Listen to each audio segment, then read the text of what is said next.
Hey, I'm J. Paul Boehmer. You might remember me as one from Star Trek Voyager, or the Nazi captain from The Killing Game, or Mestral from Carbon Creek on Enterprise, or the Nazi captain on Enterprise, or Vornar on Deep Space Nine, or the Klingon in Klingon Academy, or a voice on Bridge Commander.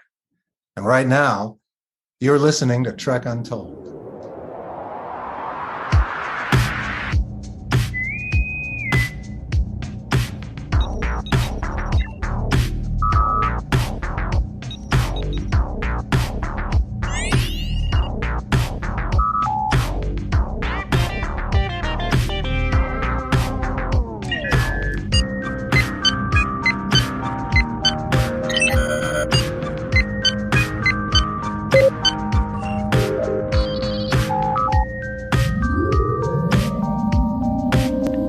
Welcome to Trek Untold, Star Trek podcast that goes beyond the stars. I'm your host, Matthew Kaplowitz. There's some one-off characters in the Star Trek universe that you'll never forget.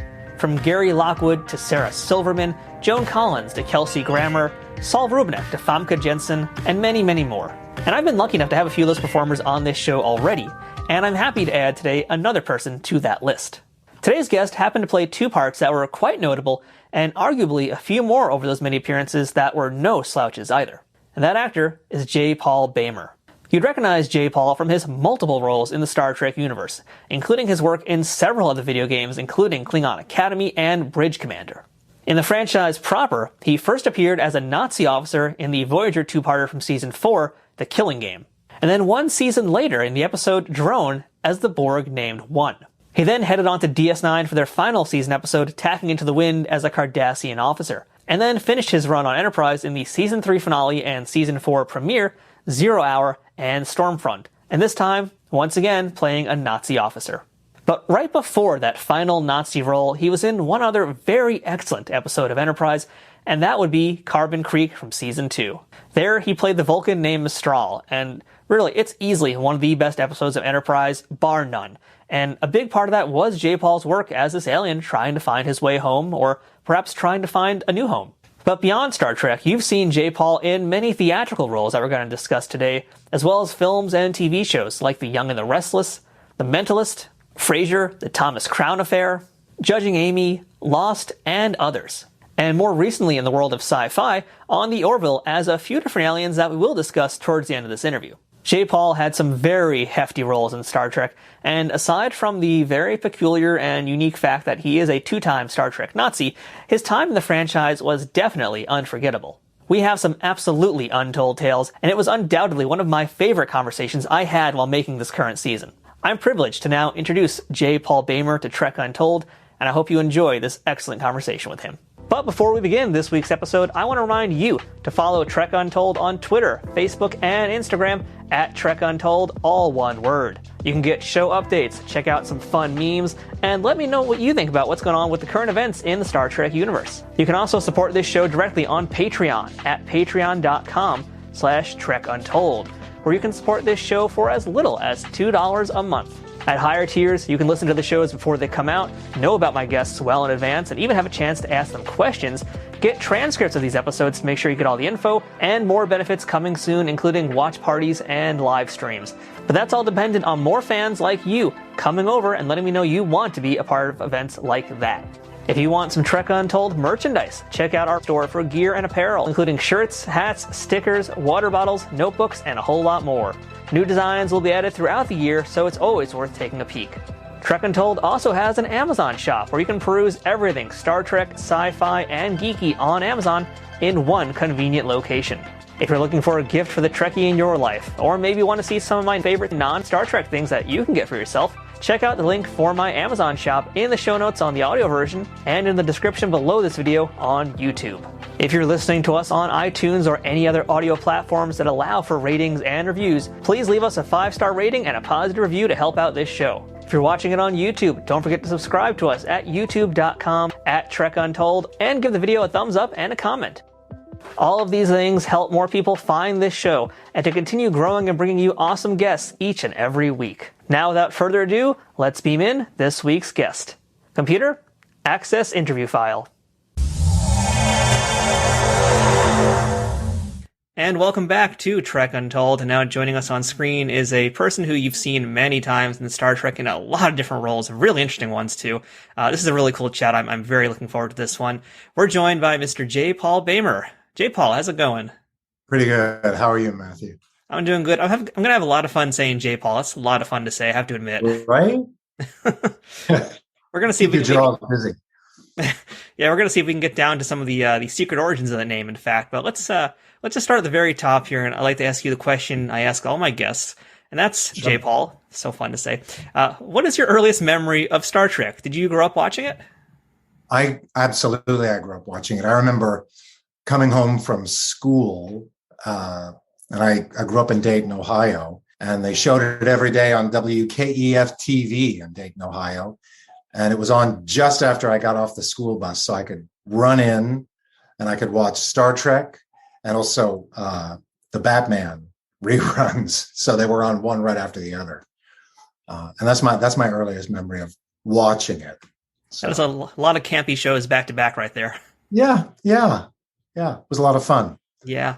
So you mentioned you were born and living in Dayton, Ohio at that age. So, it's part of your secret origin story, if you will. Can you tell me a little bit more about who your parents were, what they did, and what little J. Paul wanted to be when he grew up? Well, little J. Paul wanted to be either a teacher or an astronaut. And I was fascinated by Star Trek, of course, and Lost in Space. But mostly Star Trek. And my dad was an engineer at General Motors, which had a big hub in Dayton. And my mom worked at a flower shop or a nursery nearby. And so. It's interesting, because basically one half of your parentage is engineering, very technical minded, and the other half is very organic. That's kind of a nice contrast to have. Yeah. Yeah, I'm curious to see how it's going to affect our discussion as we go along and see how those things influence what you did here. But we'll find out. Yeah, we're going to find out today. That's the goal, J. Paul. So, along the way, how did you discover performing? When did acting start to become a thing that was in your point of view? When I was in middle school, the school did a play about Count Dracula. I can't even remember the name of it. It was a middle school play, and I got to play Renfield. And I thought it was really great because I got to be in a coffin for a lot of the show. That was fun. And I remember telling everybody that, I want to be an actor and I'm going to be on Star Trek. Of course, I didn't know that it wasn't on TV anymore because it was on TV every day. And everybody else thought I was full of what. So, yeah. Well, joke's on them. We'll get to that in a little bit. Yeah, right? So did you go to a university or a performing school to kind of continue your education in acting? Yeah, my family moved to Texas when I was 16, and I was I finished my high school there, and I competed in what is known as UIL theater competition, University Industrial something League. And I was doing a play called Tea House of the August Moon, playing Sakini, a Japanese character, which also Marlon Brando played in the film, and who then became my junior college professor, saw me. He was a judge, and he called me at school a week later and offered me a scholarship, a full tuition scholarship and a stipend to go to junior college at the time. And I sort of was shocked. I said, I'm a junior. I'm sorry, I can't really accept this right now. And he said, no worries, we'll just hold it for you. So I called him the next year and I said, I don't know if you remember me. And he goes, of course I remember you. And he said, and the offer still stands. So I graduated high school and I went right to a place called Kilgore Junior College in East Texas. Kilgore is famous for the oil strike that happened in the late 20s, early 30s, and also for Van Cliburn, who won the Tchaikovsky competition in Russia. He actually secreted himself into Russia to compete, and he won. And I was able to, right after junior college, I was part of the first season of what then became the Texas Shakespeare Festival, run by the college and my professor. And then I went to Southern Methodist University and finished my undergraduate training there. Took a year off, worked in Dallas, and then I got my master's degree at the University of Delaware. So how does J. Paul go from Texas to Hollywood? I went from Delaware to New York and started working pretty much nonstop regionally in theater. And are you doing, like, when you mentioned that, were you doing off-Broadway in New York, or you just mean like you're kind of touring nationally in the East Coast touring area? Nationally, doing regional theaters. I worked in Cleveland at the Great Lakes Theater Festival. I worked in Dallas. I played Hamlet at the Dallas Shakespeare Festival. All over the place, really. And I had done a play in New York off Broadway on 42nd Street that a friend of mine wrote called Haplet, Prince of Brooklyn, which was sort of a take on this theater company doing Death of a Salesman and then Hamlet. And then the artistic director of the theater says, "This is crazy. We're not going to do this. What we're going to do is we're going to throw them all together, put them in one play." And so it was a really raucous comedy. And so we did that off Broadway. And I had gone out for more regional theater. And about a year later, my friend called me and he said, we're going to do this play in LA, in West Hollywood, at, the Globe Theater. I can't even remember what street it's on. And he said, "You want to come?" And I said, "Yeah, why not?" So I came out thinking I'm never staying in LA. I'm going to go back to New York. We did the play. It got some great reviews. And while I was here, I was house sitting for someone who was out shooting a movie. And my agent in New York at the time said, "I've got a play for you if you want to audition." It's a Dion Boucicault play, who was very famous in the 19th century. And it's called the Chakran. And it starts in Seattle, and then it moves to Boston. And you'll have a month in between. And so I said, sure. And I auditioned for it, and I got it, which was really great. It was a great, great pot boiler Irish romantic comedy that's 3 hours long. In fact, if you guys remember The Age of Innocence, Michelle Pfeiffer and Daniel Day-Lewis and Winona Ryder, there's a scene where they go to the theater, and the British soldier is in a room in the theater that they're seeing, and he turns around and he leaves. And then before he leaves, he turns around and sees this woman on the hearth of the fireplace crying, and he goes and he touches her ribbon. That's the play. It goes around, I know. All these stories have a journey. I had gone to Seattle to do this show. We had a month off before we went to Boston. And in that month, my agent called and he said, "I've got something for you, which you're going to thank me for." And I said, "What is it?" And he goes, "You're going to go in for Star Trek at Paramount for a Nazi." And he said, "I'm perfect for it." So I was like super excited, because I grew up and wanted to be on Star Trek. And I went in and I read for the casting director, who was Ron Surma, who's now a very dear friend of mine. And he told me later they were having such a hard time finding this particular role. And he said, "I knew the minute we finished the first sentence that you were the guy." And he said, "And then I brought you into the producers." And he said, they'd really had a hard time finding this guy, apparently. And I went into the producers, and he said, They were all sitting behind him, facing me. And he said, when you started reading, I could feel the director smile. And he said, and I was totally gobsmacked by that. So I left the audition, got into my car, headed back to my apartment where I was staying then, which was maybe 10 miles away.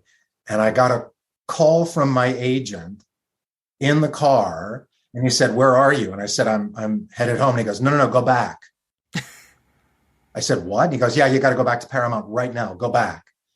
So I went back, and I didn't know what was going on. And I walked on the lot. I went to Ron's office, and he said, you have a fitting right now. So I went and had the fitting, and I started shooting the first episode that like 2 days later. And I think that episode I only had 1 day of work. And then the next episode was much bigger. Yeah, I'll ask a few more questions about those in a little bit. Sure. But yeah, I mean, that's kind of interesting that basically it's Star Trek that put you in Hollywood and kept you there. That's pretty amazing. Yeah. And I also find it is a little bit humorous just to think that, by the way, it's like someone said, hey, you're perfect to play this Aryan soldier. That's got to be a weird thing. It's like, you got the gig, but also this. Yeah.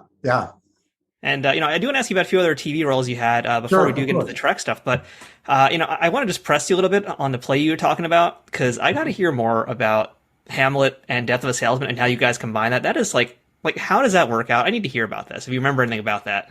Well, it's been a long time. We were the premise of the show is that we were a company doing 2 plays in rep. Okay. A show within a show kind of framing device. Yeah. Okay. And we started the Death of a Salesman. It's really been a long time, but the Death of a Salesman piece we started, and the artistic director goes, no. Got to do Hamlet. Let's do that. So we did that. And then he said, no, you got to do it faster. And it's got to have, And he goes, you know what? We're going to change it. We're going to blow up American theater. We're going to put them all together, and you guys go. And so he goes, but we need a minute. We're going to take an intermission. These guys got to prepare. And then the next half hour of the show was just the combination of the two, which was fun because the guy who wrote it writes impeccable verse. So the whole thing was in verse. So, yeah. That is crazy. That is a nuts sound. Yeah. I want to see that. Someone's got to bring that back. That sounds really cool. It's a fun play. And I played Happy, and then Hamlet, and then Haplet. How do you even keep track? That's crazy. That's awesome, though. So yeah, let's talk about a few other things real quick before we go into our Trek stuff. And Sure. I was able to catch you in an episode of Frasier that you did, where you were in the episode that was titled "Semi-Decent Proposal." Great title. You play a character named Neil who is competing for the affection of a certain woman against Kelsey Grammer. So you're working side by side, face to face with Frasier himself. So I'd love to hear a little bit if you have any memories of being on that set and working with Kelsey. That was a really fun set. I got to, not just Kelsey, I met all of the cast, because how they shoot a sitcom is they rehearse all week and then they shoot it in one night, however long it takes to shoot. So I got to meet everybody, and also got to work with Gene Smart, who is just adorable, which I have another story about that is Trek related. Okay. And Patricia Clarkson, who I was stealing from Frasier. And that was really fun. That was my first real experience in sitcom television. And it was also really interesting because at the time, I was also working as a voice and speech teacher at Los Angeles County High School for the Performing Arts. And one of my students was Spencer Grammer, who's Kelsey's daughter. And I honestly didn't put that together at school, that she was Kelsey Grammer's daughter. And the night we were shooting, she was in the audience. And so it was a really nice thing because Kelsey was very interested in hearing about how she was doing. And we had a really lovely conversation. I got to go over and say hi to Spencer, who's lovely. So it was fun. Yeah, one of the things that I always find kind of fun, especially about the Frasier character, is how, like, yeah, he's the protagonist, but he's also his own worst enemy in so many ways. Right, totally, like, right. In your scenes, like, you're meant to be fighting over this woman, but it's like, well, who am I supposed to be rooting for? Does that make it fun to kind of play that kind of a role? Yeah, absolutely. And it was fun to play off of everybody because it was just everything building off of each other and having a lot of fun. That was the most incredible thing about that show. Everybody had a blast, and it was just fun. It's interesting that you also mentioned that you were a speech teacher at the time, and I feel like I'm going to be now judge my entire interview with you on how I'm talking, because I'm trying to like project and be all, open my mouth and enunciate, but I'm actually fine. So, I want, if we're going through this and I start like slurring my words because I do that, I want you to start correcting me, please. Absolutely. Thank you. Clip it up, bud. Clip it up. Okay. Are there any, because I do actually have a slur on one side of my mouth, I've learned. So I'm wondering, since you're a speech teacher, what would you recommend I do to kind of work on that and help me do that less over time? The sore on your mouth? Slur. I kind of like sometimes. Oh, you slur. Like the left side of my face is a little like slightly off sometimes, so my mouth will stay in this weird shape. Sometimes the words don't come out the right way. So if you have any, massage your jaw. Yeah. All right. And you got to do a lot of tongue exercises to get your tongue, things like that. All right, I'm not going to make you do that on camera. I'm going to keep that in mind. Please don't. Don't show that. All right. Now, you also spent some time on the Thomas Crown Affair. Can you tell me a little bit more about what you did in that film and what your experience was like there? Yeah, it was brief. To be really clear, it was brief. It was one day. I had just completed a run of what was called The Invisible Man with Jim Dale at Cleveland Playhouse, directed by Frank Dunlop. And they had worked on, was it Scapino or Barnum? I can't remember, together. And it was meant to be a pre-Broadway run. And I got cast in that by a woman who's still casting named Pat McCorkle. And we were all set to go. We had the theater. And then the theater owner came to see the show one day in Cleveland, and he left at intermission, and we all went in at intermission, and on the table was a huge New York Times with Kathleen Chalfant opening in Wit in our theater the next week. So that's how we were told that we weren't doing the show. Why I tell you that is because I finished the Thomas Crown Affair, and then Pat McCorkle called me in, and she didn't even audition me. She said, "I'm giving you this role because that didn't work out. So here you go." And I just finished, and I was in New York for about 2 weeks doing other auditions. And so 2 days later, I got on a company bus that they'd hired, and we drove to Yonkers, where they built a set that was supposed to be the Met, and that's where we shot it. And it was really quick. It was a long day. It was a whole day for that one scene. And I worked with Dennis Leary, and I got to see Renee Russo. She was there, but she had finished, and Pierce Brosnan was not on set that day. So, but it was fun. It was a lot of fun. It was my first experience being in a big movie, and that's a totally different thing, because I think that was maybe you've seen the movie. It's a long scene, but that chunk of it, maybe 5 minutes of it was what we shot, and that was all that day. So it's just a lot of wait and go. Yeah. And in TV, you shoot 10, 12 pages a day. And a movie, they just shoot a page and a half, maybe. At that time, who knows what they're doing now? So, well, I found something else that was kind of interesting on your resume, because now we're talking, TV stuff and also the differences between a movie. But you also had a nice recurring character run on Young and the Restless for a bit. You were that was really nice. Yeah. I couldn't find the episodes to watch, and that's a hard endeavor to try and dive into a soap opera out of the middle of nowhere. Good luck. Yeah, exactly. So. But I think your character was involved in trying to revive some character out of a coma or something, right? Yeah. That is such a soap opera thing to do. Yeah. Well, somebody had gone away previously or had died, And then they found that character again, but they were reviving her with a new actress. So, of course, she was in a coma. So my job was to bring her back. So it was a nice, like, 10-episode arc. And that was really fun.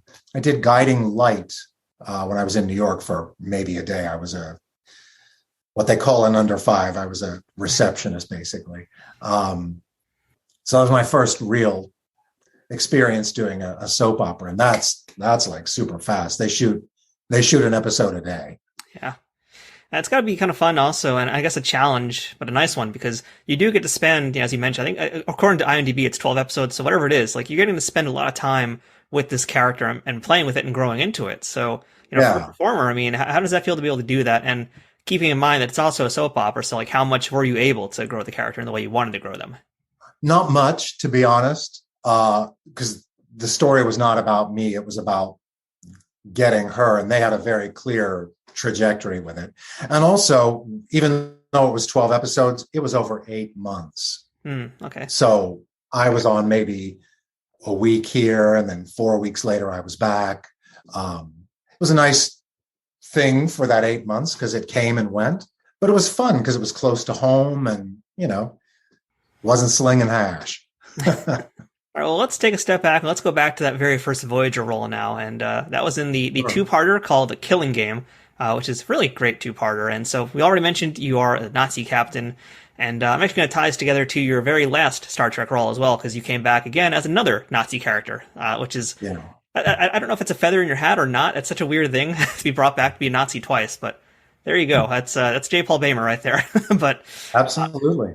It's a pretty interesting episode, though. I don't know if you were maybe at the time watching any Star Treks or not, but what did you think of the concept of this episode? It's a pretty unique one for a Star Trek show. I thought it was incredible because it kind of blew everything wide open about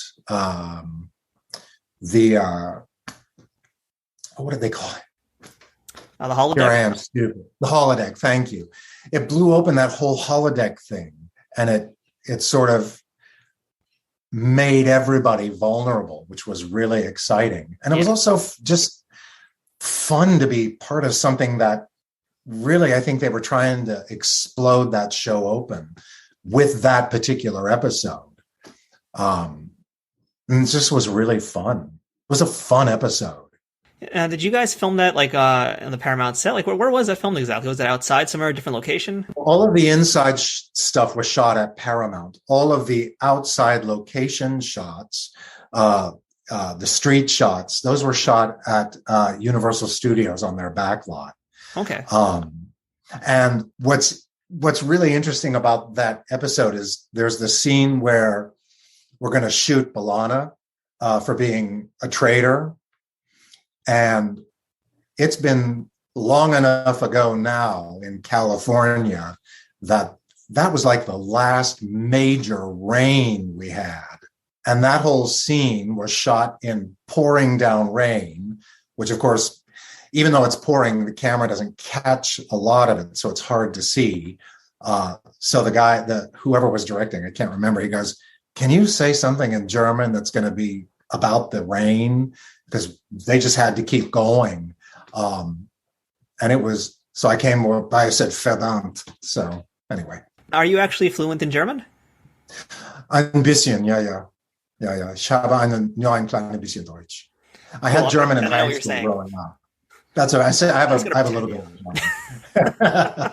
That's pretty cool, though, the fact you had that. So, okay, that explains at least a little bit more also why they would want you for that part. Yeah. Well, my family is, the origins of my family is all German. So Okay, yeah. I'm only a teeny tiny bit German, but definitely not enough to actually speak the language. So kudos to you for doing that, having that ability. Thank you very much. It definitely comes in handy on a show like Star Trek Voyager when they need German soldiers. It does. Yeah, it does. So and I was also in. There was a recent game. What's it called? You were in the Call of Duty games. Yeah, and I was the German officer in that. Thank you for Call of Duty. I should know that. Gotta know your COD. Yeah, you were in Call of Duty. I mean, so I guess just being able to actually fluently speak the German and speak it convincingly, that is a big part of becoming a Nazi. Yeah, pretty much. Yeah. Which I apologize. I just can't get over the fact that you were Nazi twice in Star Trek. It's such a weird, fun little thing. As odd as it is to say, it's so bizarre, but it's true. It's cool. It was really, I'm really lucky. A lot of it's just luck. Yeah. You know? And Ron cast me in that too. Ron Surma cast me in the Enterprise thing as well.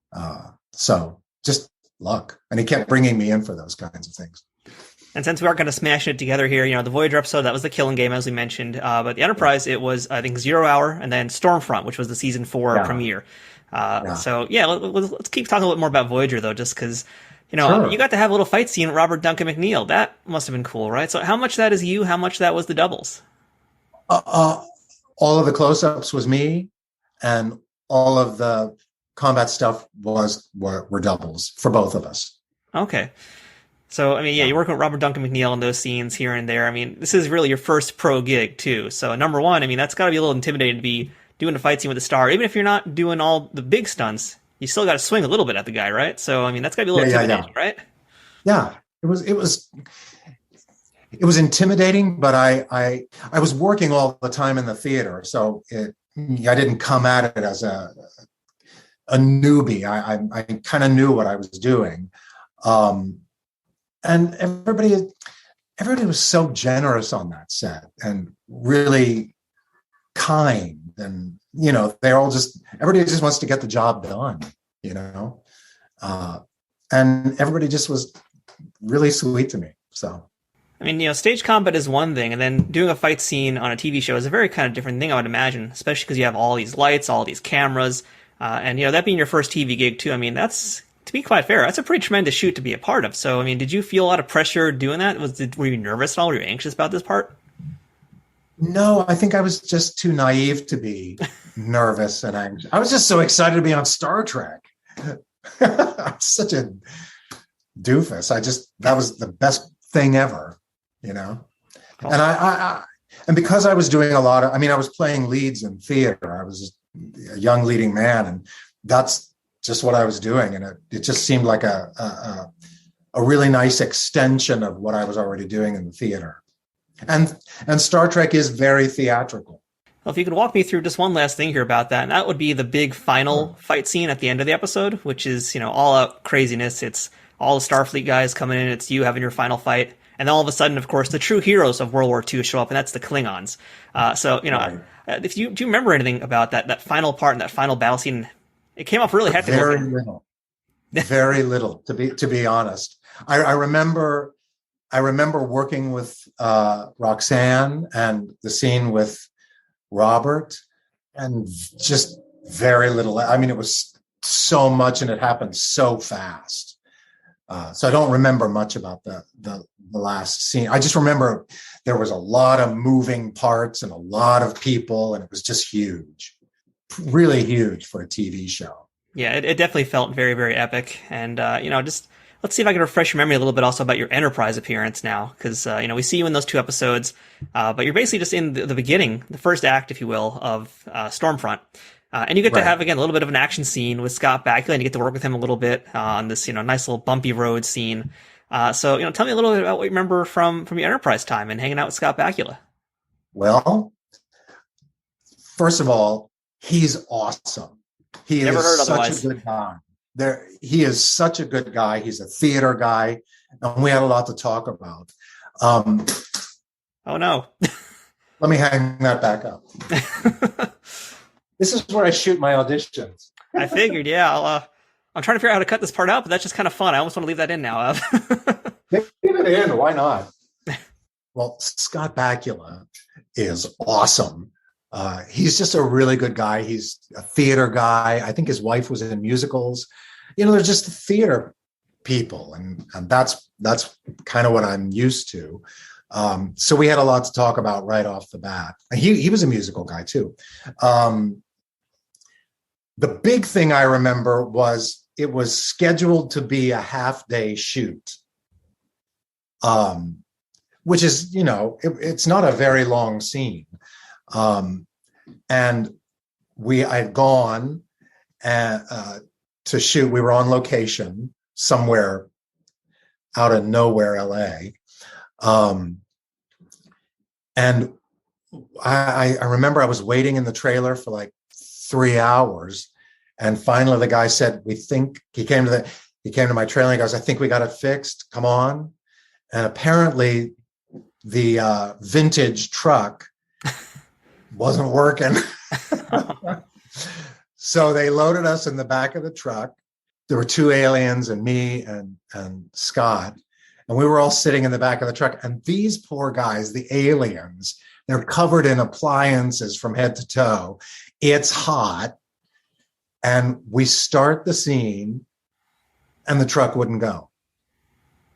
So it took them another 2 or 3 hours to figure out how to get that going. The truck was just the big part of the day. So I think the half day turned into like almost a 10-hour day for everybody.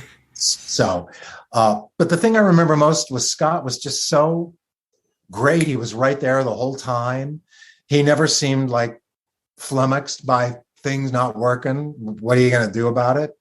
And we just had a good time, had a lot of laughs and talked, and it was a lot of fun. I do find it kind of fun that your character wanted to go to Hollywood and he was making all those jokes like Betty Grable, you know. I know, right? Here I am. So, you know, I actually want to ask a little bit about this character. I guess both Nazis, really. Again, such a weird thing to say. Such an odd episode we're talking about here. But, you know, in your first appearance in Voyager, you're a Nazi, but you don't have a German accent. You're just basically yourself, your own accent. Here in Enterprise, you do have a little bit of a German accent. So Was there a reason like why one had it and one didn't? That was a choice from production. Okay. And they were very clear they didn't want, in Voyager, they didn't want accents. But then when we got to Enterprise, they did. So that's what I did. All right. Good to know. Trek Untold will return momentarily. Trek Untold is sponsored by Triple Fiction Productions. Celebrating 15 years in business in 2023, TFP creates 3D printed Star Trek and sci-fi inspired items that fit into any collection.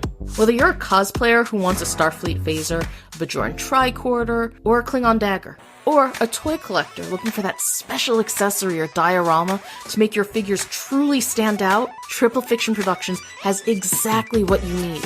And for you figure fanatics, that includes products that are the perfect size for Galoob, Mego, Playmates, and everything in between. All products are 3D printed in the US, with new designs constantly being updated on their website. Repeat customers can sign up for TFP's loyalty program for free, which is a great way to save money as you build your collection. Repeat customers can sign up for TFP's loyalty program for free, which is a great way to save money as you build your collection. Repeat customers can sign up for TFP's loyalty program for free, where the more you order, the more discounts you receive. TFP also has a Pay What You Want section, where clearance or misprinted items are available at a discounted price. Best of all, every product can be shipped worldwide. As a special bonus for listeners of this show, Trek Untold has a special discount code just for you. Enter Untold10 at checkout for 10% off of all orders with no minimum purchase required. That's 10% off using Untold10. To see all of their products, head to triple-fictionproductions.net. Or to stay up to date on their newest products, find them on Twitter, Facebook, and Instagram. Triple Fiction Productions, where something is only impossible until it happens. Hey, I'm Licia Nav, aka Ensign Sonia Gomez from Star Trek TNG, and now Captain Sonia Gomez on lower decks with her own ship, the Archimedes. Yay! I finally got a promotion after 25 years. So anyway, I'm here to talk about drivebydogooders.org. It's a little charity I run where we go to the outskirts of Skid Row, and from our car windows, we hand out basic human essentials like water, wipes, Coldstream cheese, socks, tarps, masks, t-shirts, things to keep people warm. So we just think that everyone deserves clean water, some protein, and a way to clean themselves, especially during Corona. We also hand out masks to those who really, really need it, who live in tents on the street, mainly the disabled and elderly who have a really hard time getting to services. And we do all of this with no agenda, just pure giving, no overhead. If you'd like to go to the website and donate, it's 100% tax deductible. And if you click on the donate button, you can go right to the $35 option and pick a signed autograph picture of either the Star Trek The Next Generation or Lower Decks, or Total Recall, where I played the three-breasted mutant hooker on Mars, and that's the X-rated version. Put in the comments section your address and anything you'd like me to write, and I'll personally inscribe it and mail it off to you immediately. And again, that's drivebydogooders.org. Captain Sonia Gomez, signing off. All right, so J. Paul, we're moving on now from our Voyager and our Nazi time, if you will. We're going to move on from that part here. And by the way, I'm going to keep tally because I noticed, our Nazi captain, as we mentioned, he doesn't make it out of this episode in Voyager because the Klingons come and they give him the Klingon goodbye. And likewise, we can presume that the Nazi in Enterprise also didn't make it out of there alive. Based on I remember that I got killed in that episode. Okay. So for a fact, both these guys are out. Let's see if we can tally up of how many survivors you get here. So let's go back to Voyager, though, because your next appearance was one season later in the episode Drone, where you played the Borg named One. So, to be fair, I got to admit, too, it's kind of rare, I think, where guest actors get brought back that quickly. That's a pretty quick turnaround to come back again. So how did that happen? It's really quick. I think it was it the second episode that one of the earlier ones in season 5. Yeah. And it was literally, I think, 6 months after I shot Killing Game. And when I went in, Ron said, "I'm bringing you in because Brian Fuller wanted you to be seen for this." Brian wrote the episode. Along with somebody else, I think, but he was the main guy. And I said, "Are they going to even take me seriously for this?" And he said, "Yeah, it's no problem because you're going to be in full appliances, head to toe. Nobody's going to know who you are." Of course, everybody knew who I was from Killing. People who were fans of the show figured it out really quickly. But I think it was a really lucky stroke that I got brought in for it, and really lucky that I actually got it. And hey, I know that Nazi, he's a Borg now. That's pretty fun. Yeah, right. Totally different characters, though. Totally a different mindset completely for each character. Yeah. I want to explore that mindset a little bit. I think that kind of begins with the makeup process because, this is a Borg character, but a pretty unique Borg also because he's one part Starfleet technology, one part this futuristic holo emitter. It's that's all the technobabble, but he's a pretty unique kind of Borg. And let's just first talk about that makeup process because that makeup looked like that was tough to deal with. That was a lot to go on. Yeah. Well, first of all, it wasn't just the makeup because the outfit was a totally new. Bob Blackman designed a totally new concept outfit for this character. And I had to go and have a whole body cast made, including my head. So I went to someplace out in the valley, and I think I stood for an hour and a half or 2 hours while they wrapped my body in gauze with plaster on it, about that thick. And I had my hands up out on the side on 2 posts, slightly bent, with my legs spread, because they did my whole body. And then they also did my face and head. And that took about 2 hours, and they cut me out. And then they took that and they filled that with plaster and took that off. And then they built the outfit out of neoprene, which doesn't breathe at all. And I recall that the outfit, everything was covered in neoprene and up to my neck. And then the makeup, I can't remember which eye, maybe this one. I can't remember. I think so, yeah. This eye and this cheek had appliances on it.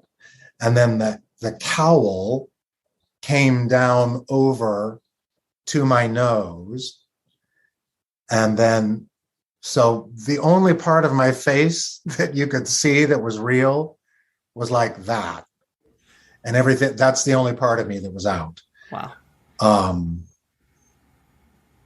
So that was that part, just getting that set. The cowl itself, they had, I think, in 4 or 5 pieces. So there was a piece that went like this, and then there was a piece that did this, and then they even had a piece that I think it changed my chin a bit. I can't remember. And then they had to paint it each day. Partly because I was covered so fully, the sweat would destroy the latex. So they had to redo it every day. So from beginning to end of the makeup process, which didn't include the outfit, just the makeup itself, which then went down to here, I think that was about a 6 or 7 hour process, just for the makeup alone. And then getting in the outfit for the first couple days. I mean, we only shot 8 days, but for the first couple of days, it was solid neoprene, which doesn't breathe and it doesn't really stretch, kind of like a diving thing. They had to like pull that sucker on, and that took about an hour to get in. So that's before we even hit the stage. That's intense. That is the most intense makeup session we've heard about on this podcast ever. And I at the end of the week, because it was so all-consuming, I lost 20 pounds of weight just from the sweat. So when you see the episode, if you look at the episode, you can tell by how I'm able to move which scenes were shot early, because the costume didn't give as much. As opposed to the later scenes shot later on in the shoot, just because I'd lost so much weight. I wasn't heavy anyway, but I lost 20 pounds of water weight. So my body had more room to move and I had more freedom in the outfit. So in the end, I guess that actually kind of worked out in your favor a little bit. As much as you probably don't want to lose that water weight, it kind of helped a little bit. It did, because I was able to move more freely. And it also helped. We didn't shoot a lot out of order. I mean, some of it was out of order, and I can sort of tell.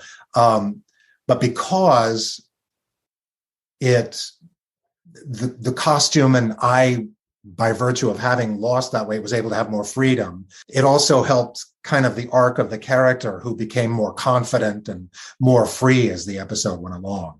I like that. So you really used it as a tool to become this character a little better. Wow. Yeah. Yeah, I mean, I feel like, you basically just answered this question I was going to ask too, just about how uncomfortable it was. But I would assume it was pretty uncomfortable until you did lose those 20 pounds, right?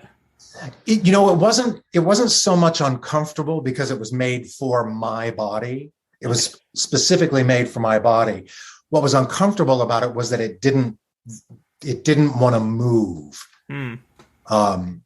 So when I was able to lose the weight just from sheer sweating, I remember the first day when they took off my shoes. The guy took off the shoes and he had a bucket there and he dumped the shoe with water, just sweat that had poured out from that day. And I drank and drank and drank and drank because, you don't want to lose that much. So. I mean, yeah, I got to ask, because you got to stay hydrated. They don't want you to pass out. They don't want you to get anything worse happening to you. Yeah. But I also would imagine going to the bathroom ain't going to happen that easily. So, well, I got to tell you, you haven't asked, but I'm going to tell you how Jerry Ryan was. She is so sweet. And the first day I was on the set, she came up to me and she put her hands on my shoulders and she said, "No matter what they tell you, they don't want to stop because it takes too much time. If you have to pee, stop, get out of it and pee. Do it. I'll back you up." And she was just the sweetest, dearest lady to me. Just the sweetest. Yeah, and you guys had an excellent rapport on screen also, because I guess, we'll jump around a little bit this character because there's a lot to dissect here with one. But, basically, this can be almost a two-part question, because basically the character of one that you're playing is almost like an infant trying to learn his way. And Jerry Ryan, at 7 of 9, she becomes a very maternal character, which is a little unusual for her still at this point in the series. Yeah. So, I'd like to hear what it was like to work with her and especially work alongside her in this very, very fascinating character study. She was just, first of all, she's so sweet and genuine. There's nothing fake about her. She's just lovely. And she really took on, telling me that on the first, she really took on being a mama to me. We just got along smashingly. In fact, I had gone back to shoot a Deep Space Nine the following year, I think, I can't remember. And I went to knock on her door to say hi. And she goes, "Who is it?" And I said, it's J. Paul. And I heard her scream and she threw open the door and just gave me a big hug. And she said, "It's so good to see you." So we got along smashingly. She was just divine. Everybody was divine on that show. And they, of course, remembered me from the Nazi episode. And most of them came to me and said, "It's really good to have you back." So that was nice. Yeah, and it must be nice, too, to actually just be on the bridge this time and see this actual Star Trek set, because you didn't really get to do that previously. So now you're actually, here's a kid growing up wanting to be on Star Trek. You're now on the bridge. What was that like for you? Well, my first day showing up for makeup, I was one of the first people because I had the longest makeup process. And I think my memory's spotty, but I want to say my call was 4:00 in the morning, maybe 3, so I could hit set by 10. And I showed up and it was very dark, of course. And one of the production assistants met me and he said, "Do you want a coffee or anything?" I said, "Yeah, I got a coffee." And he goes, "So go in there and on stage, there's a crafty service thing there. You can go and get your coffee or I can get it for you." And I said, "No, I'll get it."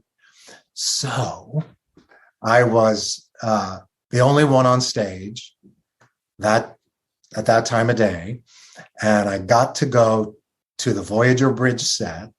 And I sat in the captain's chair and I got to say, "Engage." That was fun. I gotta tell you, I'm getting the goosebumps just hearing you talk about it, because I can tell this is like a moment you really, really love. Totally. In fact, I joined Instagram. I'm not really on it very much, but I've mainly been able to reconnect with a lot of people in my past. And someone from middle school reminded me, "You said you were going to be on Star Trek and we all thought you were full of shit." Sorry. And she said, "You know what? You did it. You did it." So that's nice. It's like, it really was a dream come true. That and playing Hamlet, I got to do it all. So really did. Yeah. That's such a cool memory to have. So, I'd like to hear about, this is, I'd imagine, the very first time you did any kind of prosthetics to this level. I think that's a fair assessment to say, right? Yeah. First time ever. Yeah. So first time you see yourself in the mirror, what do you think? Does a character click with you all of a sudden? Are you just like, wow, and you just become a fanboy in that moment? What's the process for you mentally at that point? The makeup helps. The costume helped the most. But I had a really strong connection with that character. That, to me, that character was like very clear, and very focused on what he was doing and what he was trying to figure out, and just the openness that he had to be present to what they were up against. And I really connected very strongly with it. And with Jerry, which also was a very powerful connection and really helped me connect with that character. Yeah, you do excellent work in this episode. It's a wonderful episode. Great storytelling, and especially just, again, that relationship between 7 of 9 and 1. It feels very real. And it's, again, it's such a weird thing to say. I'm going to say it a lot because we're talking Star Trek, but in particular, it's the relationship between a Borg who's now become a mother to another Borg. I mean, that's what a unique thing to have. And a Borg who's a real baby. Yeah. Right? And, that's kind of interesting about him, too. Babe in the woods. Comparing him to, like, let's say, I don't know if you know the character Hugh from The Next Generation. Of course I do, yeah. Okay, yeah. So, and Jonathan Del Arco's, iteration of that character, it's a little bit different because he's pre-existing Borg. He's been out there. He kind of knows the rules of being a Borg, and he has to almost unlearn that. But he also, he's got a different journey than what you have here. In your case, it's fresh out of the womb, essentially. You are a blank slate trying to learn this, but you still have these kind of inklings of what it is meant to be a Borg. That you're kind of resisting. And not only that, you are a tragic hero by the end of this episode. Spoiler alert, folks, but you are a tragic hero. So there's a lot to this character, very complex role. I guess I'd like to kind of see if we can break down the character and what you thought of this journey and how you got from point A to point B. Sure. What do you want to know? It's such a big question, isn't it? Let's just take it from the top, because you are, let's say, beginning of the episode, you're the baby. End of the episode, you're now this mature character. Yeah. How did you find it through the words, through the script? How did you get through that script to embody what was being written on the page? That curtain's going to get assimilated. It shouldn't it? Yeah. We should keep that in. Yeah, I'm totally keeping that one in because I can't re-ask that question. Anybody who's on the audio version is going to have no idea what's happening, but J. Paul's curtain just fell down. It's curtains for you, J. Paul. Oh, man. Curtains for me. So the thing about that episode is that, first of all, it's a really, it's a really well-written episode, and it's very clear about the lesson it's trying to give Seven of Nine and who she is and what she is and where her place is. By virtue of watching somebody else sort of going through the same question, but at a different perspective. And the thing for me that seemed really clear about the episode was that all along there were these signposts of transition that one was going through. The biggest, of course, being the connection that Neelix and Seven hooked him up to that was kind of like a big awakening for him to kind of get where he fit, who he was, and what was going on in the world that they're in. And that to me, that the writing in that show was very clear at each juncture where he progressed and he, like Seven of Nine, was always questioning in that episode. And for her, generally, I think, throughout the series, what his place was and where he fit and what was possible next. I really like your take on it. I like that observation as well about Seven and kind of just mirroring that journey, essentially. So, yeah, just compliments to you because that was a job well done. I mean, the script was amazing, and what you did with it, too, you really brought it to life in such a really refreshing way. Thanks. So let's jump into Deep Space Nine now, because that was your next role following this. And this time around, you're a Cardassian named Vornar. So I would imagine walking out of being one and going into this and being a Cardassian, you're just like, a few hours in makeup chair, no big deal, right? Well, how was that for you? Absolutely. Pretty similar. They put me in, it was a stock uniform, so it wasn't specifically made for me, but it was a bit bigger, and that was easier to move in. Again, that was a very brief episode for me, because I think it was only a half-page scene. But I had met Casey previously, and Casey, as well as Roxanne and I, all had worked at Arena Stage in Washington, D.C. I had played Septimus in Arcadia right after it had closed in New York. So we were the first regional production.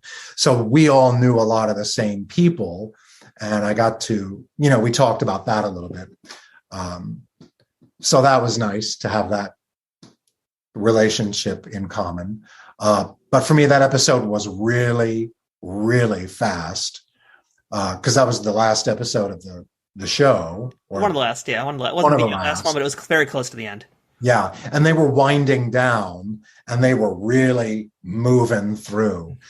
So that I recall that scene being like, wow, that was fast. I went in, I got, the 4 hours of makeup, because that again was pieces that had a cowl, but then they had pieces here and the pieces here. It was a lot of pieces. Not a lot of painting like the Borg, because that was all very specifically painted each day. But I remember that episode feeling like, God, I can't believe that's over already. Is that like one of those episodes where you come in and you spend pretty much more of your time in the makeup chair than you do actually on set? Absolutely. Absolutely. And, I want to kind of go back to what you said about, having known Casey Biggs beforehand. And this is kind of just a general acting question. Mm-hmm. When let's say you already have an actual rapport with the actor who's playing this part that you're in front of, does that help you perform better, do you think? Do you perform absolutely. Or maybe not better, I don't want to say better, but do you perform differently when you actually already know this person and you feel, there's less of a barrier between you two?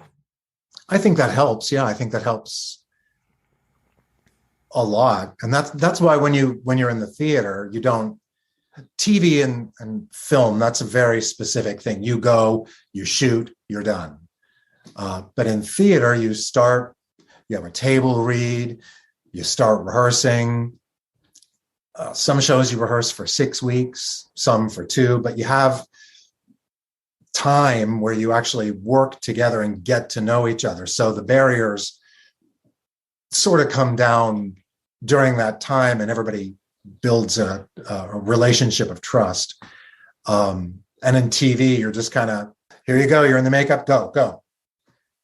And you maybe get to rehearse for camera once in the middle of makeup, and then you go and you get finished makeup, and then you shoot. So it's very quick. So it was nice to be able to be in a conversation with somebody already about something else, that the barrier was just gone and there you are. Does that make sense? Yeah, totally. That makes a lot of sense. And, just also to go back to something as we move on to the next role you got in your Star Trek history here, I want to just keep my tally going. Because as we mentioned, 2 Nazis, they don't make it out. 1 tragic hero, he sacrifices himself to save the crew, so we're still at 0-3. And Vornar, I think it's safe to say once the Dominion found out what happened, he's also going to be, yeah, exactly. So let's go to the one who survives. And let's do. Yeah, what a great episode here. Wow, I mean, you got to be really part of some amazing episodes, but this one, this is Carbon Creek in Enterprise. A lot of folks say it's one of the best of the season, if not one of the best of the entire series, which is a very high compliment. And so you are a Vulcan. You are Mestral the Vulcan. Yeah. So how did you get cast for this part? Well, oddly enough, one would think that I was able to just step right in and do it. And they offered it to me with open arms and gracious hellos and cans of caviar and champagne. No. Ron Surma brought me in for that. And I auditioned for the director, whose name I just can't remember. Really nice guy, really good director. Can't remember his name. Shame on me. I auditioned and then I left. And it was one of those things where I thought, well, I guess I didn't get that. And then Ron called me that night and he said, look, they're concerned that you played these 2 big things in Voyager, and they're concerned that whatever they were concerned about. And the director was very concerned that I wouldn't be able to pull off the vision of what he had, whatever. Long story short, I think I auditioned 6 times for that part. And it was interesting because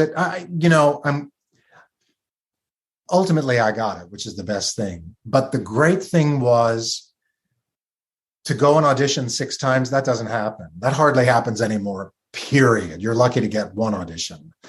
So to go in 6 times and to get to work with the director each time, and I think Ron was really, really, really pushing for me to be able to do that. It helped the director be more secure that I was going to be able to do it. And I think because Mestral is sort of a throwback to old Trek Vulcan, I think they wanted to make sure they had the guy who could pull it off. And I think I did. I would definitely agree with that sentiment, J. Paul. Yeah, you absolutely pulled it off. And it also helps that you had an amazing cast working with you, an amazing core group of actors you performed with, which was... Amen. Yeah, you had Jolene Blalock, and you had Michael Krawick as well. Yeah. Yeah, I mean, what do you remember about working with those two? Just really good people. I remember we were the first episode shot that season. Okay. And I remember being on the bus, the van with Jolene to the set, and she just was so happy that she had a break because, they were shooting. It's not like now where you do 10 episodes. It was a big 26 episode season. And, that's months and months and months of, at that time, 15, 16, 17-hour days. So that's exhausting if you're a series regular. And I think they had just come back from their hiatus, and she was so rested and I think glad to be back and not exhausted. And she was a stitch. She was very funny and just very sweet. And I wanted to just also throw a compliment to her as well, because, we're used to seeing Jolene as T'Pol, but watching Carbon Creek, I get lost in the fact that it's not T'Pol. Like, it really was a second character. It was a completely separate character that she was doing. It was a really wonderful job by her. Yeah. And yeah, the other thing too, and you just mentioned this, and regular listeners of our show know that on Star Trek shows, rehearsal is not really a word in their vocabulary. It's kind of just, we got to go. And, in the case of this episode, working with Michael, working with Jolene, you guys became this sort of Vulcan family. And, you had a wonderful rapport together. The way you worked off each other, the way you played off each other, it was really great. And it showed that you guys were in almost, an actual family unit. So I'd like to hear, how did you find that? How did you become such a convincing family? Not even just that, but a convincing Vulcan family, because that, sir, is the challenge. Well, mostly a lot of it's the writing. Just a lot of it's the writing, because the writers do a lot. They supply everything you need. And especially for Trek shows. And part of it helped that we were shooting on location in Big Bear. So we weren't in LA, we weren't at home, we were in a hotel, we were with people. That's how we started the shoot. We shot all the location stuff first. So it was, I think, just like being Boy Scouts and Girl Scouts at camp and just having a good time, It definitely showed. And, to go back to childhood J. Paul, growing up watching Star Trek, saying he wants to be on the show, you're putting on Spock ears right now. So what is that like for you? What was a crazier feeling for you, going on the Voyager bridge or putting on the Spock ears? They were both really big moments for me, because that was my touchstone to being a kid, was Star Trek. The thing about Mestral was when I got the part, Michael Westmore wanted to have an ear fitting, which that's an odd thing to say. We want to have an ear fitting. So I drove to Paramount, and I went to the makeup studio in Paramount and met with Michael, and we sat down and we talked a little bit, and he goes, all right, I want to try these on. And he pulled out, I think there were 4 sets of ears. And I think they just wanted to do an ear test with me because I was such a prominent character that it's not like you're shooting a background, you're shooting someone who's going to be close up all the time. And they wanted to make sure they had the proper ear fit so that it wouldn't make you crash your car if you were driving, if you were. So I sat down, we talked, and he pulled out this box with these ears, and he goes, so we're going to try these on. And he tried one on, he goes, no, this is too small. And then he pulled out another one, and he goes, this is going to sound like Goldilocks. He goes, no, this one's too large. And then he pulled out this third ear, and he put it on my ear, and he said, that's Leonard's. Wow.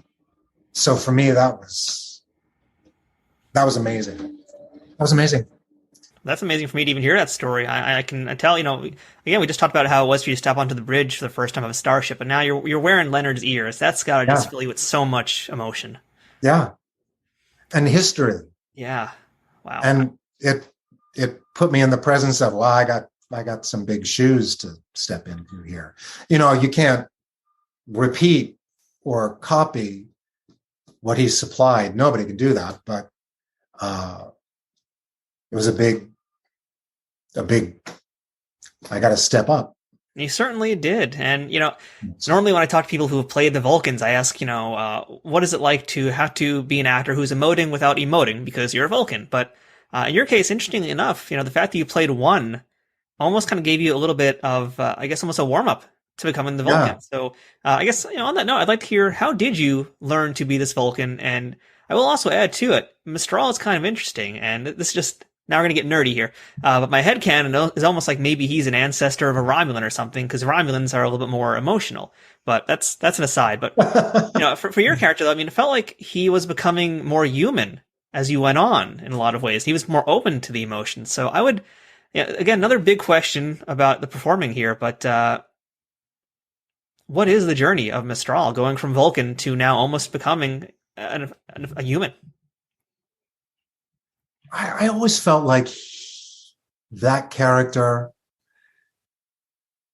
was always kind of outside of everybody else, looking in, because yes, he's a Vulcan, and yes, he's logical, but he was also curious and wanting to know more than just what the logic of the thing was, just wanting to know what was possible outside of everything, and just open to taking in information and not standing on the side of logic and keeping a distance. I think he was I think that character just wanted to participate. Does that make sense? Yeah, and I also want to mention, too, because we haven't mentioned one of your other guest actors in this episode, which is Ann Cusack. Yeah. And you got to spend a lot of time with her, and also Mestral was quite curious about her, and even got to get a speech. So, let's talk about her. How was it what was it like to work with Ann? We had a great time, and we got along really well. We've stayed in touch somewhat. Life moves on, of course, and it's been, God, I can't even remember. That was at least 20 years ago, right? Almost 20 years ago, yeah. And we've stayed in touch intermittently. We just had a great time. And I remember she and I and, the kid who played her son, what's his name? He did Pumpkin. He did a movie, Pumpkin. Anyway. Good movie also. Yeah. He's a terrific kid. Adult male now. He's not a kid anymore. I remember we were all sitting in the pool, and Anne turned to me and she goes, man, this is the life. This is the moment. This is it. That's all we got. Yeah, it's such a great episode. And, just kind of look at everything in retrospect here, of all these appearances that you've had some pretty meaty appearances. Some, were not quite as meaty as others, but you've had a few that are quite memorable and quite robust. So I guess let's start this question this way first. Did you watch yourself in these episodes when they first aired? I did watch Killing Game and Drone because those were my first big TV things, and you want to watch. I didn't see Carbon. Did I see Carbon Creek right away? I was still doing a lot of regional theater. Basically, what that means is when the shows were on, if I was working, I I couldn't see them because I was on stage. Right. But the first two I remember seeing. Yeah. So of all your roles then, I don't necessarily want to ask what your favorite is, because that's a little bit of a blasé question, although I do want to know that. But I guess if not your favorite, what was the most meaningful character to you? What's the one that stuck with you this long? There are two. It's one in Mestral. Both of those really. I mean, the Killing Game was incredible because it was my first big deal. But those two were particularly powerful kind of dream fulfillment moments in my life. And you did use the word connection earlier, I believe, with one, in fact. So, I'd like to know, what parts of you did you put in one and in Mestral? Where is J. Paul Boehmer hiding in these characters? I don't know if I'm hiding so much in those characters. You're not hiding, but where does the real life person underneath all that makeup leak into them? Gosh, I just think in my curiosity and openness to new things, and I hope I haven't gotten too old in my life where that's no longer possible, but just the wonder, because that's the thing that I think both of those characters had, is an incredible sense of wonder at life. Good answer. Yeah, and since you're a theater person, I can quote Six and say that you're the one who survived. Mestral is the one who survived. He is the survivor. We're Six, blah blah blah. But anyway, besides that those were your television Star Trek appearances. But your time in Trek did not end there, because you came back. Oh yes, you did. You came back as a Klingon. You got to wear the Klingon makeup in the Klingon Academy game. Wow, which is like. Yeah. I knew a little bit about it, but I did actually go in and watch the cinematics on YouTube to try and find you and see what was going on. And they got some heavy hitters to reprise their roles in this a video game for PC of all things. You got David Warner, Christopher Plummer. I know you didn't get to work with them face to face. Maybe you got to spend some time with them on set, perhaps. But let's talk about Melkor here. The makeup, what you did, what it was like to do this kind of a really weird, unique Star Trek role. That again was super fast. That was boom, boom, boom. And I remember the makeup was really fun. Again, it was like a 4-hour day, and that was like a factory because it was just all Klingons.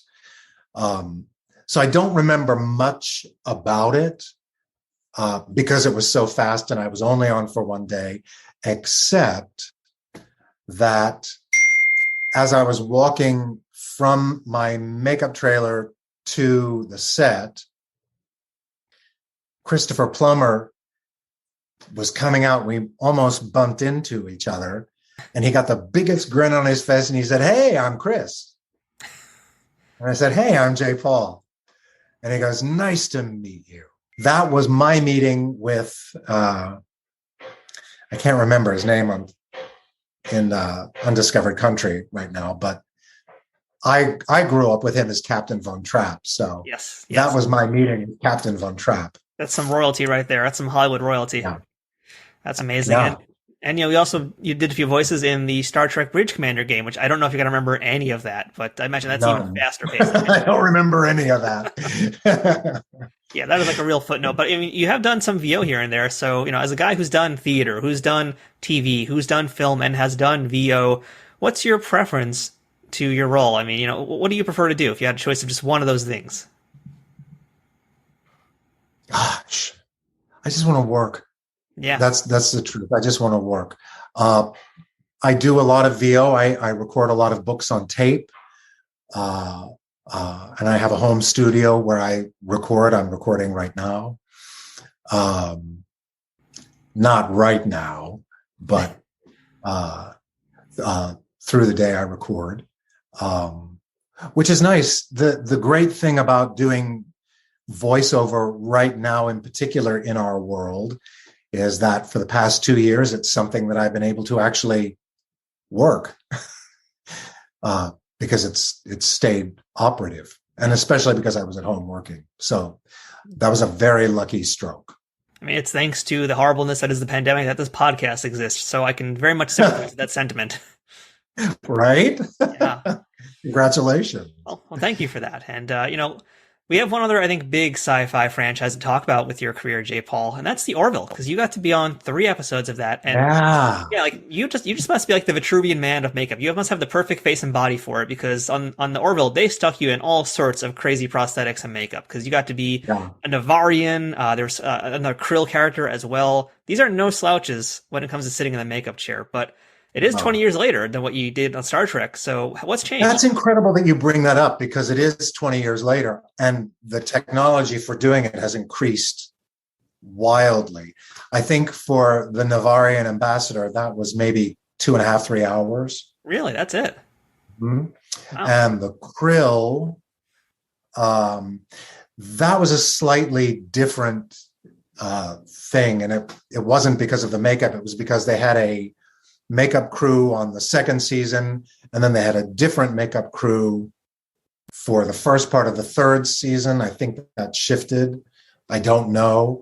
But because that shift occurred, there was a learning curve that they were involved in. So that changed the experience from the 2nd to the 3rd season. So the makeup from the 3rd season was a bit longer. Well, we're talking about the application process to put it on your face, but I think probably the thing that's changed the most, you could correct me if I'm wrong, would be the amount of time to take it off safely. Has that been something you notice has changed? I want to say, I want to say yes, but a cautious one, because for one, they couldn't save anything. Oh, wow. What was that for? Because or was that for the Navarian? At the end of the day, for one in Star Trek. Oh, for one, okay, yep. Because of I sweated so much, none of the appliances, they had to redo those every day. Oh, wow, yeah. That's a lot. And that was time consuming, hence why it took so long, because they had to repaint it each day. For the Navarian ambassador and the Krill, they were able to really easily, because most of that stuff that covered everything from here, actually, even my nose, a lot, pieces. They were able to pull a lot of that off and save it for the next day. So the painting they accomplished on the first day, they were just able to touch up and reapply the appliances. So that was very time saving. Now, I want to ask you a little bit, too, about working with Seth MacFarlane on the show and Adrian Pilecki. We hear it so much, and so many Star Trek fans think that the Orville is kind of like the second coming of that era of Star Trek that you were in. Right. And, I personally, I've got mixed thoughts on the Orville, but, I would like to hear your memories of being on set and working with those people. I didn't work so much with Adrian. Yeah. But I did work with Seth, and he's just a great guy. He's just a great guy. It's interesting. For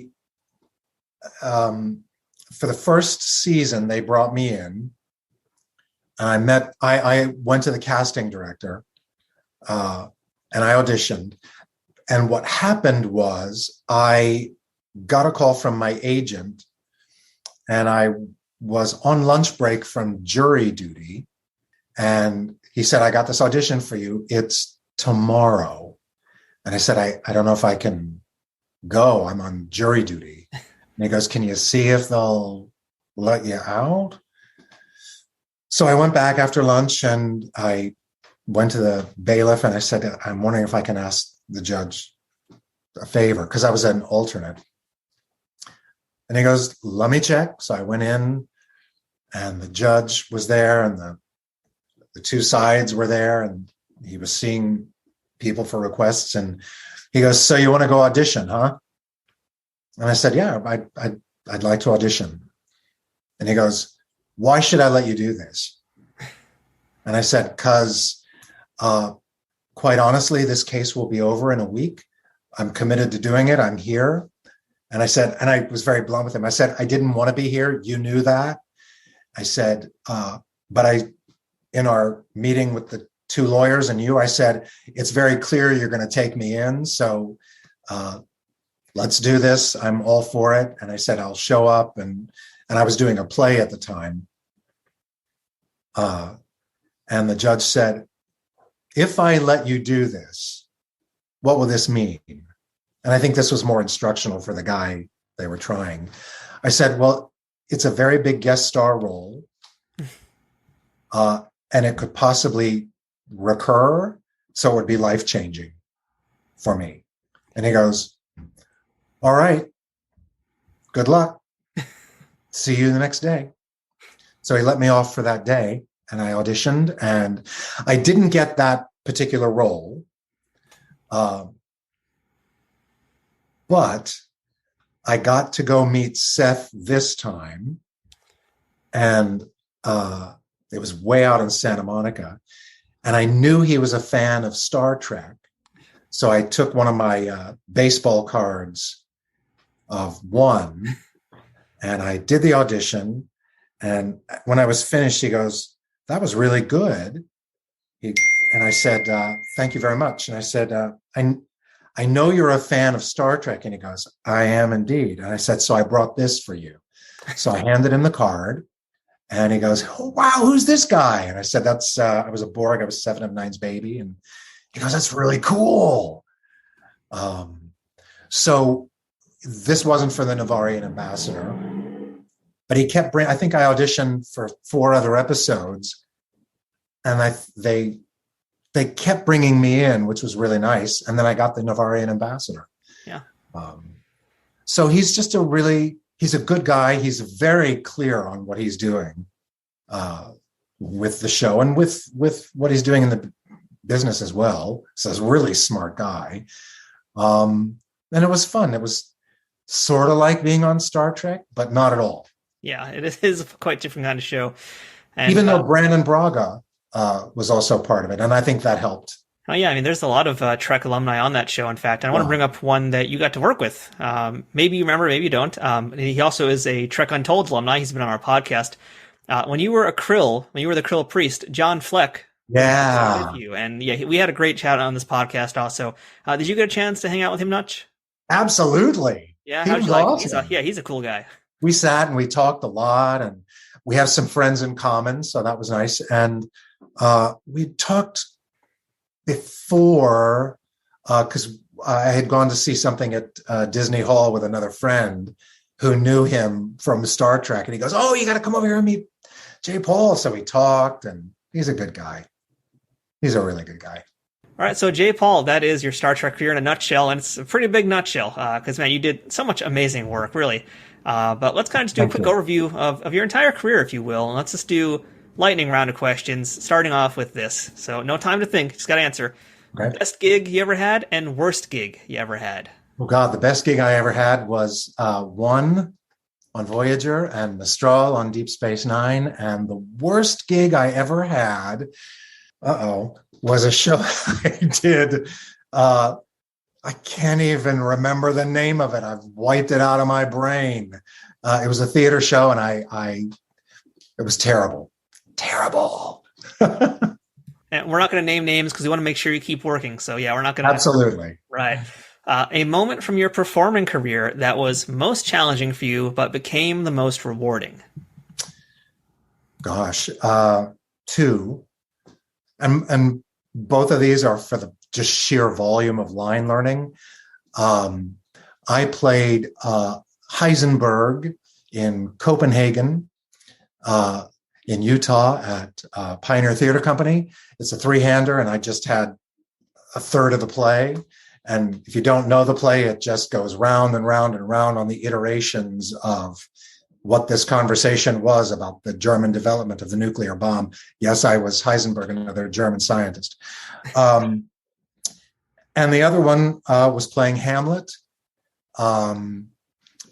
Sheer volume, and it's Hamlet. And I played it in Dallas, where my parents were at the time, and they came every night. And we had 2,500 people a night because it was outside. And one night, Hamlet says to Horatio, my father, methinks I see my father. And I said to Horatio, I said, my father, and I turned my head, and there was my dad. And I said, methinks I see my father. And I just spontaneously burst into tears because Hamlet's father is dead, of course, at this point, and I just was hit by the profundity of that. Anyway, blah. That's a very real thing to feel. That's a pretty amazing, one-of-a-kind thing to happen.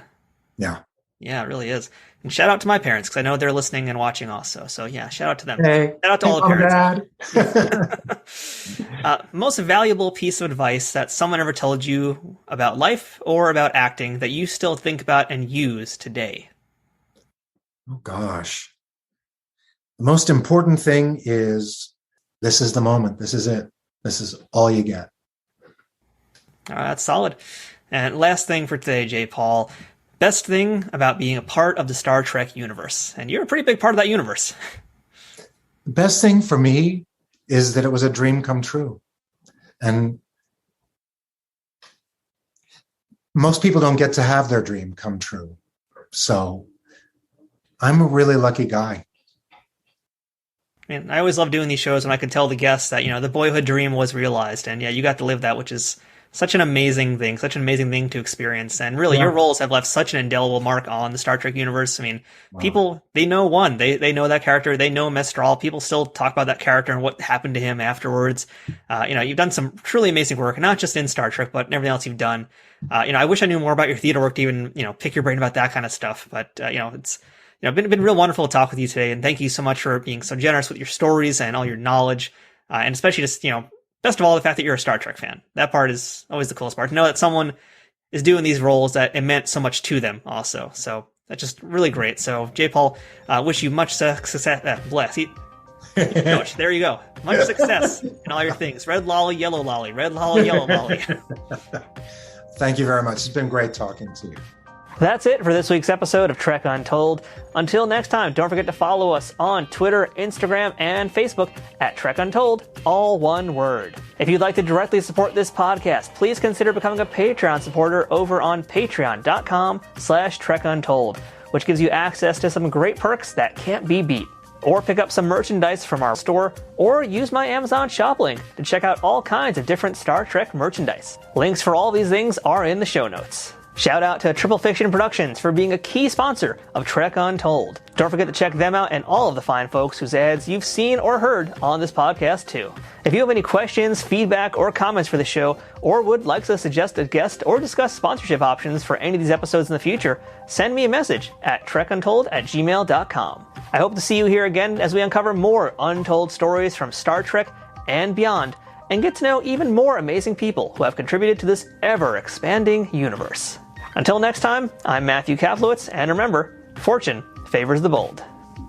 Trek Untold is sponsored by TrekSphere.com, promoting fan-produced Star Trek content in all forms, is powered by the RageWorks podcasting network, and is affiliated with Nerd News Today.